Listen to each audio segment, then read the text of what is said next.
Ikaze kuri DOSSIER ANALYTIQUE tuganira politike mpuzamahanga. Turi dimanche tariki 21 z'uku kwezi kwa gatandatu, n'ukwezi nako turi kwitegura gusoza, haraburi iminsi mike rwose itari myinshi. Nkomeje nshimira cyane abatubaye hafi ndetse n'abadukomeje mu bihe bigoye cyangwa se bitoroshye twanyuzemo mu minsi mike, ariko kandi twarakomeye. Turanakomezanya, mbashimire cyane. Ndagushimira Katushabe uri Kampala muri Uganda, warakoze Ian uri Londres mu Bwongereza, namwe mwese nshuti zacu mudukurikira muri hirya no hino mu isi. Statistique nyereka ko muri mu bihugu bitandukanye mudukurikira kandi mukunda DOSSIER ANALYTIQUE. Badufashije mwese mwarakoze. Reka rero tugaruke ku ruhando mpuzamahanga tuganira ibya politike mpuzamahanga. Uyu munsi tariki 21 nyuma yuko tariki 19 guhura kwa delegation z'abanyamerika na Iran bitigeze bikunda, uyu munsi mu Busuwisi impande zombi zahuye. Bwari ubwa mbere impande zombi cyangwa se abadiplomate ba Iran ndetse na Leta Zunze Ubumwe za Amerika bahuriye mu cyumba kimwe, nubwo ibyakurikiyeho atari byiza kuko delegation y'abanya-Iran yanze kujya mu ifoto nakita y'urwibutso. Ni ifoto akenshi zikunze gufatwa kugira ngo izabe nk'ikirango cyangwa se bibise nk'igihango hagati y'impande zombi. Uyu munsi rero ibyaganiriweho cyangwa se intego y'ibiganiro kwari kureba ko umwuka mubi uhari ushobora gushyirwaho akadomo, ariko kandi hakanubaka umusingi ugamije gukomeza ibyemeranyijweho. Ubwo ni ibiganiro iki gihe cy'iminsi 30 iri imbere, harebwe niba hari igishobora gukorwa kugira ngo bikomeze bishyirwemo ingufu ndetse n'imbaraga. Gusa kandi igisekeje kuri iyi ngingo, Perezida wa Iran Masoud Pezeshkian yemeje ko Iran itazigera na rimwe yemera guhagarika imishinga ya nucleaire ikiswe zero uranium enrichment. Ni ukuvuga ngo ubundi Amerika na Israel barifuza ko Iran itatunganya uranium. Ni ukuvuga ngo mu byitekereza mu mishinga migari yose Iran itekereza ibijyanye no gutunganya uranium ku kigero icyo ari cyo cyose bigomba guhagarara. Gusa Perezida Masoud Pezeshkian yagaragaje ko ibyo bamaze iminsi babona bigaragaza ko nta gihari cyatuma bizera Leta Zunze Ubumwe za Amerika, bityo ko Iran itazigera na rimwe yemera ibyo kubwirwa ko igomba guhagarika imishinga yo gutunganya uranium, kuko Iran itunganya uranium muri stage eshatu tugiye gusobanura. Uranium itunganyijwe nibura ku kigero cya 3.5%. Iyi uranium yifashishwa mu nganda za gisivili, ubwo ni inganda z'amashanyarazi akomoka kuri uranium. Hanyuma itunganyijwe ikazamuka ku kigero cya 20% iki gihe yakifashishwa mu bushakashatsi, mu buvuzi ndetse n'ibindi bijyana n'ubushakashatsi. Hanyuma yirengejwe ku urwo rugero, ubwo ni stage ya 3, bo wateye intambwe igana mu gukora intwaro kirimbuzi. Iran yemeje ko rero izatunganya uranium ku kigero runaka batigeze bagaragaza, gusa bo bakemeza ko stage ebyiri zombi zidashobora kubura mu byo batunganya uranium. Ariko kandi ibihurizwaho cyangwa se ibitekerezo bihurizwa hamwe bikanatangaza ko Iran gishobora kwihesha amahoro burya ngo nuko yatunganya kirimbuzi ikayizamura ikayigeza ku rwego rwo kugira arme nucleaire. Uyu ni Perezida Masoud Pezeshkian wemeje ko ikigaragara nuko Leta Zunze Ubumwe za Amerika zidashobora kugirirwa icyizere.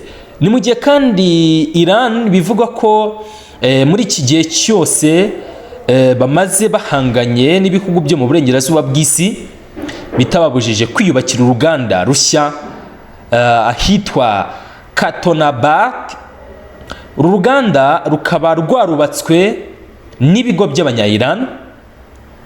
Hanyuma kandi uru ruganda bikavugwa ko ruzaba rufite ubushobozi bwo gutanga gigawatt 214.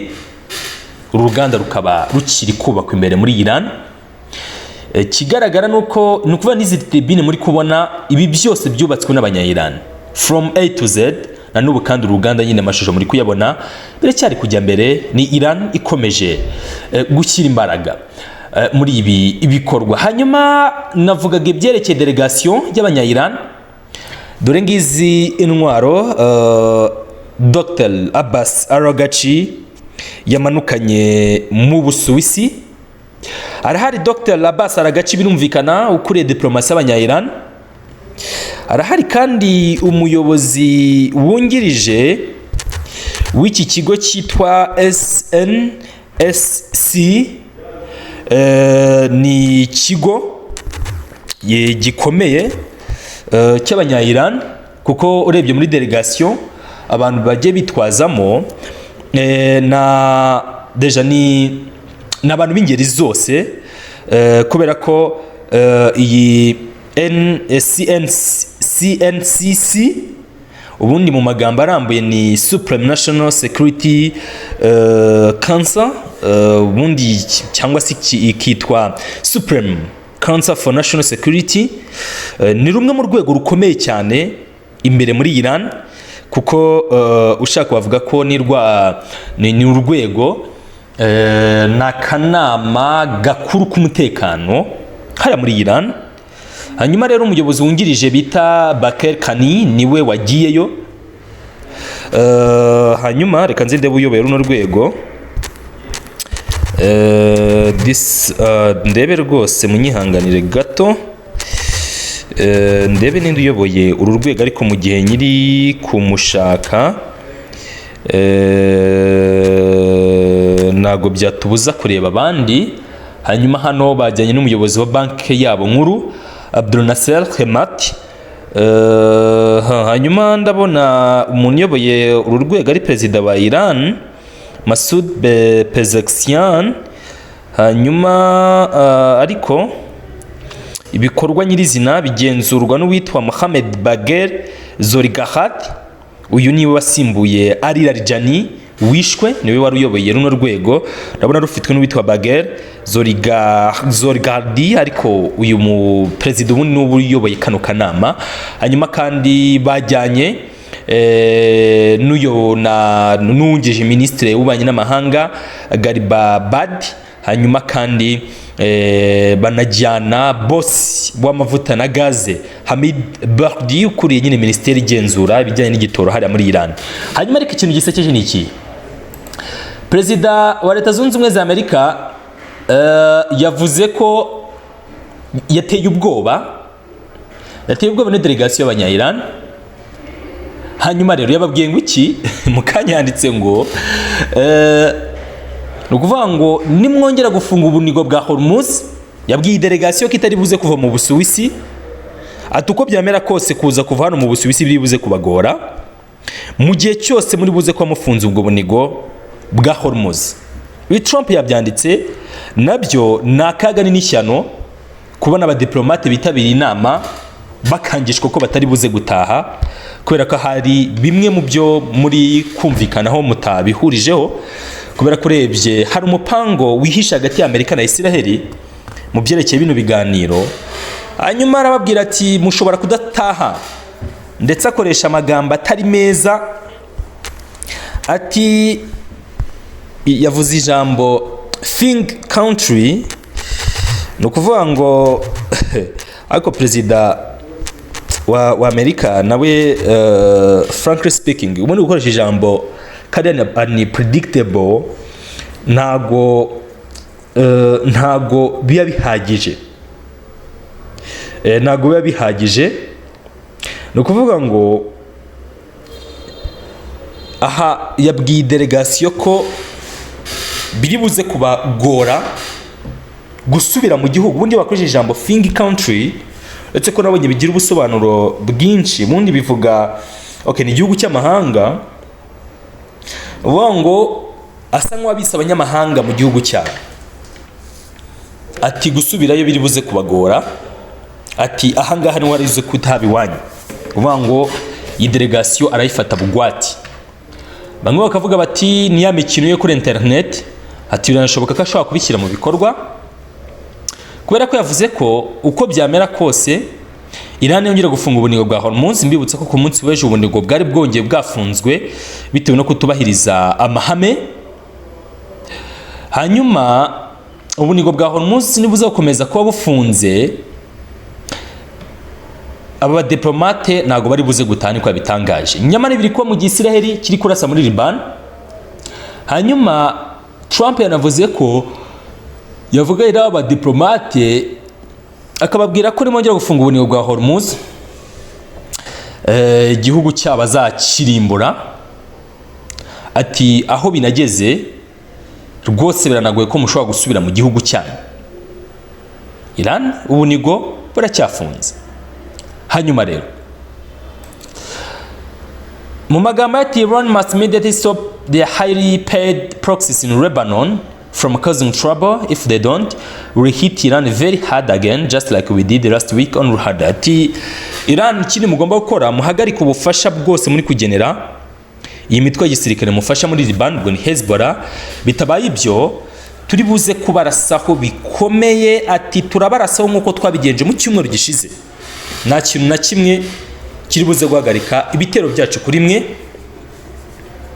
Bisa nkaho Perezida wa Amerika ari ku ruhande rwa Netanyahu, binahura n'ibyo tumaze iminsi tuganiraho hano, aho twagiye twibaza niba koko Perezida wa Amerika cyangwa se Leta Zunze Ubumwe za Amerika akenshi ibyo batangaza cyangwa se ibyo bagarukaho koko babihura n'ibihari, kuko uzasanga kenshi ibitekerezo by'aba badiplomate by'umwihariko Perezida wa Leta Zunze Ubumwe za Amerika ibyo byose yavuga kuri Isiraheli n'ubundi urahindukira ugasanga bisa nkaho ari ugutera ingabo mu bitugu cyangwa se uguhakira igihugu ubufasha bwose nyenerwa. Yaca inyuma akagaragaza ko ari umuntu ubabajwe bikomeye cyangwa se ubangamiwe n'ibikorwa byabo, nyamara wahindukira ugasanga ahubwo arasa nk'ubitera ingabo mu bitugu. Uyu niwe Perezida wa Leta Zunze Ubumwe za Amerika Donald J. Trump. Hanyuma rero nahisemo kuguma kuri izi platform zombi kugira ngo tuganire biruseho, kubera ko nujya kureba hano ibitekerezo biri guhurizwa hamwe urasanga nka Hezbollah muri Liban nayo itaboroheye, kubera ko nk'ubu baremeza ko mu masaha 24 ashize umusirikare wa IDF n'abandi 13 bakomeretse mu bitero Hezbollah bagabyeho igaba ku ngabo zabo ziri ku ngabo za Isiraheli ziri mu majyepfo ya Liban. Ibiro byatumye Isiraheli yongera gukaza ibitero, nubwo impande zombi zo zifuza kuganira. Dusubire kuri aya mashusho, impande zombi zirifuza kuganira, ariko ugasanga nanone ibiri gukorwa cyangwa se ibiri gushyirwamo ingufu n'imbaraga n'aba diplomate ubwabo nta gisubizo biri buze gutanga, kuko uretse Liban Isiraheli yongera sa muri Gaza by'abanyagaza w'ibyo byamaze ku bindi ibi kandi bikanakurikirana n'ibyo Iran yongeye kubamenyesha, kuko yari yabwiye igihugu cya Isiraheli ko Iran ishobora kubagabaho ibitero mu gihe bari gukomeza kwangiza gahenge. Ari nabyo yahindukiriye Perezida wa Leta Zunze Ubumwe za Amerika Trump ayongera kubibutsa uwo ari we, ndetse anababwira ko ashobora no kugwatira iriya delegation yabo iri mu Busuwisi. Ni mu gihe nari nabikomoje ko delegation z'abanya-Iran zanze guhana umukono no gufata ifoto na delegation y'Abanyamerika, nubwo bari bahuye nyuma y'igihe kirekire, ariko bahisemo kudatwarwa ubuhumyi n'ibi by'amafoto. Bo bavuga ko ikibahangayikishije ari ukureba ko bagera ku masezerano impande zombi zemeranyijeho. Ibi bikaza biruta cyane ibyo kwibwira ko hari icyagerwaho gifite aho gishobora guhurizwa n'ibikorwa cyangwa se ifite aho bishobora guhurizwa nanone n'ingingo zerekeye gukomeza gutera ingufu cyangwa se gutera ingabo mu bitugu aba bafatanyabikorwa bahanganye nabo muri rusange.